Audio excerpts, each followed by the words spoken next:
Height বাড়ানোর জন্য যদি টানা 30 দিন প্রতিদিন এই 5টা এক্সারসাইজ করো তাহলে তোমাকে কতটা লম্বা দেখাবে। ডে 1, তুমি আয়নার সামনে দাঁড়িয়ে মনে মনে বলছো আজ থেকে আমি লম্বা হব। তারপর শুরু করলে ডেড হ্যাং 30 সেকেন্ড, কিন্তু 10 সেকেন্ডেই হাত জ্বালা শুরু, কাঁধ কাঁপছে, আর তুমি বলছো ভাই এটা লম্বা হওয়ার এক্সারসাইজ নাকি হাত ভাঙা ট্রেনিং। ডে 3, সকালে ঘুম থেকে উঠেই মনে হবে হাত পা আগুন হয়ে গেছে, পিঠে ব্যথা, ঘাড় শক্ত, তবুও তুমি থামছো না।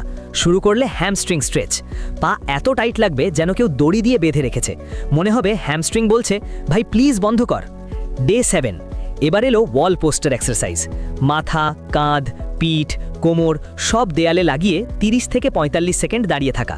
30 সেকেন্ড পর তুমি বলবে আরে আমি তো সত্যিই সোজা হয়ে যাচ্ছি, শ্বাসও নিয়ন্ত্রণে, শরীর হালকা লাগছে আর একটা লম্বা লুক দেখা যাচ্ছে। এরপর শুরু হলো ক্যাট কাউ স্ট্রেচ, স্পাইন ধীরে ধীরে রিল্যাক্স হচ্ছে, শরীর শিখে যাচ্ছে কম এনার্জিতে সঠিক পোস্টার ধরে রেখে কিভাবে চলতে হয়। এই সময় থেকেই তুমি লম্বা দেখাতে শুরু করবে, প্রায় 1 ইঞ্চি পর্যন্ত লম্বা দেখাতে পারো।